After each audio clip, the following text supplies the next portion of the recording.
एक कहानी। एक घर में एक बेटी ने जन्म लिया। जन्म होते ही माँ का स्वर्गवास हो गया। बाप ने बेटी को गले से लगा लिया। रिश्तेदारों ने लड़की के जन्म से ही ताने मारने शुरू कर दिए कि पैदा होते ही माँ को खा गई मनहूस। पर बाप ने कुछ नहीं कहा अपनी बेटी को। बेटी का पालन पोषण शुरू किया। खेत में काम करता और बेटी को भी खेत ले जाता, काम भी करता और भागकर बेटी को भी संभालता। रिश्तेदारों ने बहुत समझाया कि दूसरा विवाह कर लो, पर बाप ने किसी की नहीं सुनी और पूरा ध्यान बेटी की ओर रखा। बेटी बड़ी हुई, स्कूल गई, फिर कॉलेज, हर क्लास में फर्स्ट आई। बाप बहुत खुश होता, लोग बधाइयां देते। बेटी अपने बाप के साथ खेत में काम करवाती, फसल अच्छी होने लगी। रिश्तेदार ये सब देखकर चिढ़ गए।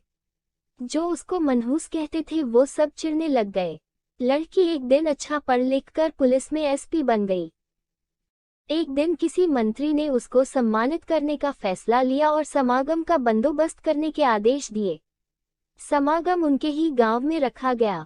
मंत्री ने समागम में लोगों को समझाया कि बेटा बेटी में फर्क नहीं करना चाहिए, बेटी भी वो सब कर सकती है जो बेटा कर सकता है। भाषण के बाद मंत्री ने लड़की को स्टेज पर बुलाया और कुछ कहने को कहा। लड़की ने माइक पकड़ा और कहा, मैं आज जो भी हूँ अपने बाबुल पिता की वजह से हूँ, जो लोगों के ताने सहकर भी मुझे यहाँ तक ले आए। मेरे पालन पोषण के लिए दिन रात एक कर दिया। मैंने माँ नहीं देखी और न ही कभी पिता से कहा कि माँ कैसी थी, क्योंकि अगर मैं पूछती तो बाप को लगता कि शायद मेरे पालन पोषण में कोई कमी रह गई। मेरे लिए मेरे पिता से बढ़कर कुछ नहीं। बाप सामने लोगों में बैठकर आंसू बहा रहा था। बेटी की भी बोलते बोलते आंखें भर आई। उसने मंत्री से पिता को स्टेज पर बुलाने की अनुमति ली। बाप स्टेज पर आया और बेटी को गले लगाकर बोला, रोती क्यों है बेटी, तुम तो मेरा शेर पुत्र है। तुम ही कमजोर पड़ गया तो मेरा क्या होगा, मैंने तुझको सारी उम्र हंसते देखना है। बाप बेटी का प्यार देखकर सबकी आंखें नम हो गई। मंत्री ने बेटी के गले में सोने का मेडल डाला।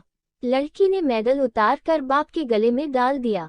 मंत्री ने बोला, ये क्या किया? तो लड़की बोली, मेडल को उसकी सही जगह पहुंचा दिया। इसके असली हकदार मेरे पिताजी हैं। समागम में तालियां बज उठी। यह उन लोगों के लिए सबक है जो बेटियों को चार दीवारी में रखना पसंद करते हैं, पर ये फूल बाहर खिलेंगे अगर आप पानी लगाकर इन फूलों की संभाल करोगे।